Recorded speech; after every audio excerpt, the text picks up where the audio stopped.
Comment voyager en temps de pandémie? Guide pratique, c'est le grand angle de ce dimanche 25 juillet.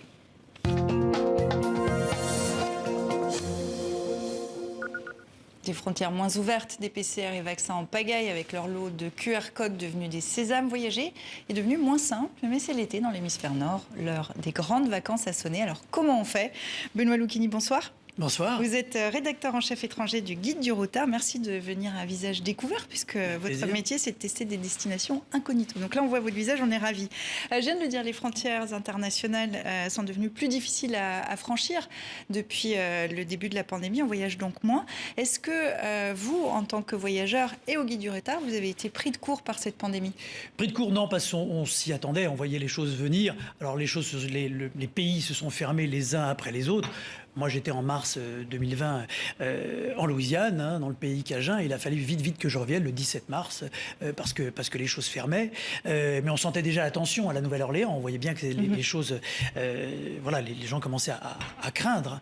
Donc évidemment, il y a eu un repli de tous les pays sur eux-mêmes avec la fermeture des frontières, etc. Donc on a fait le dos rond, nous au Routard, on a fait le dos rond. On est quand même suffisamment solide. C'est quand on est un guide touristique que les frontières sont fermées. Comment on fait en période de pandémie? On a vendu beaucoup moins de guides à cette période-là. Mais voyez, on a créé un magazine en attendant, le magazine du Routard. Vous avez pris le contre-pied, vous avez contre-attaqué. Donc c'est le magazine du Routard, un trimestriel qui est en kiosque. Oui, ça a permis déjà de faire travailler tous nos collaborateurs qui n'avaient plus de boulot, il faut bien le dire, ça devenait compliqué pour eux. On s'est dit, tiens, changeons d'axe, présentons les voyages que nous faisons d'habitude, mais moins d'un côté pratique, plus d'un côté peut-être un peu plus ludique. Et puis, on va donner un petit peu les clés de notre métier dans ce magazine. C'est ça qu'on a voulu présenter dans ce magazine du Routard. Un angle un peu différent, en attendant, ce que j'appelle faire le dos rond, que les frontières soient ouvertes. Alors là, évidemment, on ne sait pas ce qui va se passer à la rentrée. Donc, j'ai envie de dire, partez en vacances en France, qui est comme le pays le plus merveilleux du monde, avec des vallées, des montagnes, des torrents, des gorges, des bords de mer très différents. Partez en France, mais aussi dans l'Europe du Sud, puisque cela est encore assez ouvert, c'est encore assez Conseil possible. De vieux routard du Routard. Moi, je vous propose de voyager maintenant par procuration avec la famille Durand, qu'on retrouve à Punta Cana. Marie-Caroline Durand, bonsoir. Avec votre mari et vos trois garçons de 21 mois, 3 et 7 ans, vous êtes partis il y a 10 jours pour un tour du monde de 2 ans. Première question, est-ce que vous voyagez avec un guide touristique? Et avec lequel? Alors, non, pour l'instant, non. En fait, on se sert des forums et on échange pas mal avec d'autres voyageurs. Donc, pour l'instant, non. Mais on a acheté les cartes Michelin et on a prévu d'acheter sur place aussi des guides de voyage. Faire un tour du monde en pleine pandémie, comment vous faites? Déjà, c'est peut-être une petite folie douce, on va dire. On est un petit peu fou de partir en cette période compliquée. On a fait le choix, en tout cas, nous, de se faire tester, de se faire vacciner, pour avoir plus de liberté pour pouvoir voyager. Et ensuite, comme on part aux États-Unis, comme on veut aller aux États-Unis, aujourd'hui, il y a un travel ban qui est imposé. Donc, on doit faire 14 jours hors espace Schengen. Nous, on a choisi la République dominicaine. On aurait pu aller très bien aussi au Costa Rica ou au Mexique. C'est vrai que la situation et la crise sanitaire rajoutent des difficultés par rapport au projet. Mais ce n'est pas insurmontable. Mais est-ce que la leçon de la pandémie, ça n'est pas justement qu'il faut voyager moins ou moins loin? Après, chacun en tire la leçon qu'il veut en tirer. Nous, on s'est plutôt dit par rapport à la pandémie qu'on avait envie de profiter en fait de nos enfants, de notre famille. De vivre au jour le jour et de tout lâcher, quoi. Vraiment, nous, c'était un trop-plein au niveau du travail, du télétravail. On faisait vraiment partie des personnes vraiment qui pouvions télétravailler et on bossait trop. Et donc, à un moment, on s'est dit, là, en fait, on n'en peut plus. On a juste envie de s'écouter et d'écouter des choses, des choses dont on avait le sentiment depuis très longtemps. Et on s'est dit, allez, là, c'est le moment, il faut y aller. Et on a mis à peu près 1 an à préparer ce départ. Alors, tout le monde ne part pas faire un tour du monde de 2 ans, Benoît Lucchini, mais est-ce que vous direz quand même qu'on voyage différemment, qu'on ne consomme plus les voyages, qu'on prend plus le temps? Oui, vous savez, je parlais de l'Europe du Sud, la Grèce qui fait très fort en ce moment, l'Italie, l'Espagne, le Portugal. Au lieu de visiter un pays en 15 jours, concentrons-nous sur une région. La Lombardie, la Toscane, l'Émilie-Romagne,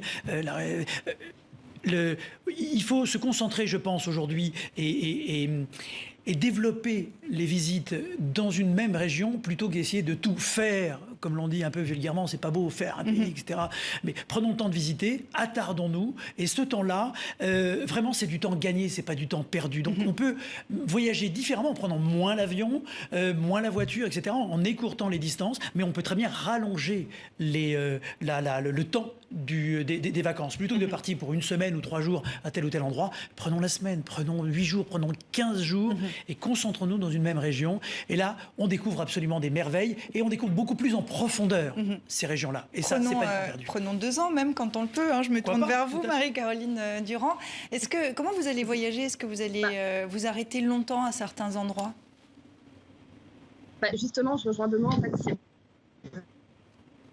alors, je crois qu'on a de prendre le temps. Vous m'entendez? Voilà, allez-y, parce qu'on avait perdu la ligne, mais je crois que vous êtes revenu. Allez-y, on vous écoute.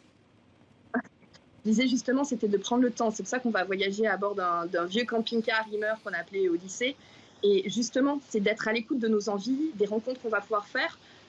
Pour les États-Unis, on va rester 3 mois, mais pour l'Amérique centrale, on a prévu de rester plus longtemps pour justement être en immersion en fait dans les villes où l'on sera, les villages, et prendre le temps sans avoir dire tout le temps on se dépêche, il faut être à telle heure, à tel moment, et ça, on voulait plus avoir ces contraintes-là.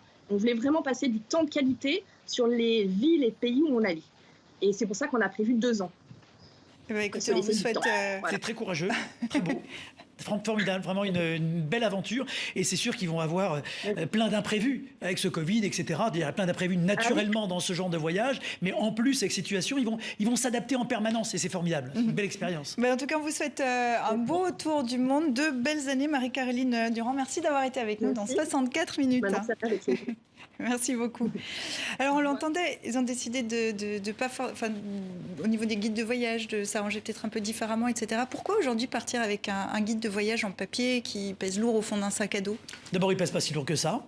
Et d'autre part, parce qu'on arrive à donner les clés pour des gens qui n'ont pas forcément autant de temps, des clés de lecture de certains endroits en fonction de ce qu'on aime, en fonction de ce qu'on apprécie. Tiens, j'ai plutôt envie de voir ça. Mais un guide... Mais on trouve tout sur Internet. Pourquoi le guide papier? Parce que d'abord, on a une vision synthétique de la totalité. Alors qu'Internet, un peu comme... C'est la différence entre regarder le GPS pour aller d'un point A à un point B et ouvrir une carte. La carte vous donne le panorama général, une vision générale et vous permet de choisir. Le GPS vous l'impose. L'Internet vous impose les choses parce qu'on sait très bien qu'aujourd'hui, Internet est en partie manipulé. Donc, on va tirer la même ficelle en permanence. Alors que nous, on va ouvrir le débat. Choisissez. Voilà le panel de ce qui est possible. Choisissez en votre âme et conscience. Vous avez envie de mer, de montagne, vous avez envie de petits villages, vous avez envie de grandes villes. La proposition est générale. Et rien ne remplacera un guide papier. D'ailleurs, nos guides continuent à marcher, je veux dire, très fort et de plus en plus, hors Covid, évidemment, parce qu'on propose ce panel-là. On propose cette vision générale et pas ce côté un peu rikiki et focusé. On n'est pas dans un entonnoir, on ouvre. Comment le guide a évolué ces dernières années ? Alors, on a développé beaucoup de nouvelles régions. Alors, il y a eu l'Australie, il y a eu le Costa Rica et aussi des régions françaises. L'Ain, on n'avait pas de guide de l'Ain, tout simplement. On va faire bientôt un guide de la Loire à la rentrée, qui est un département qu'on ne traitait pas. Donc, on a développé beaucoup les guides.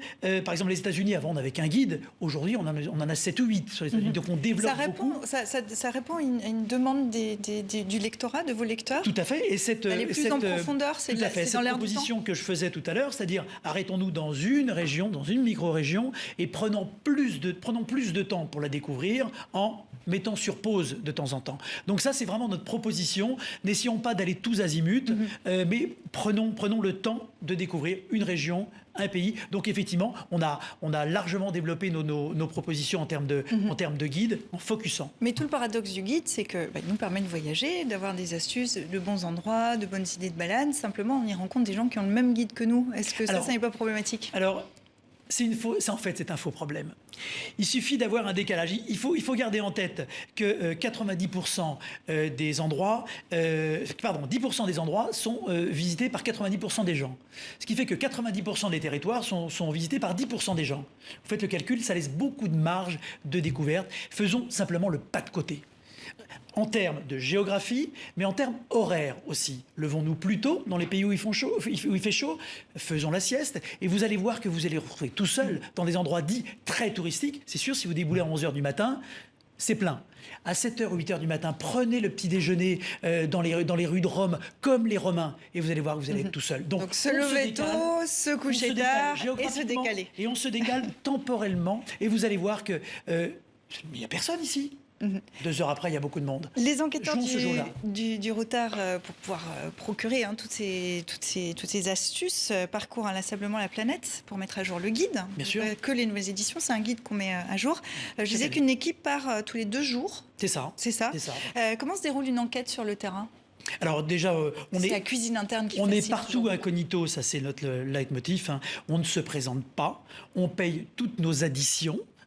Dans les hôtels, dans les restaurants, dans les sites à voir, les clubs de plongée, quand on teste un club hippique pour faire une balade, etc. Donc déjà, c'est un incognito. Et puis, on essaie de trouver auprès des habitants les bonnes adresses. Je vais vous dire, nous, on ne les connaît pas. On est des éponges. Eux, ils savent. Donc vous parlez beaucoup avec les locaux ? Énormément. On recoupe, comme tout bon journaliste, on recoupe les informations. Et dans une petite ville, vous avez 4-5 restaurants, par exemple, qui valent vraiment la peine, dans la rubrique pas cher, ou prix moyen, ou plus chic. On recoupe ces informations. Et après, évidemment, on va les essayer. On paye nos notes. Et ça marche. C'est bien, c'est pas bien. Ah oui, là, c'est pas mal. Oui, mais là, la vue est pas terrible. Ah, là...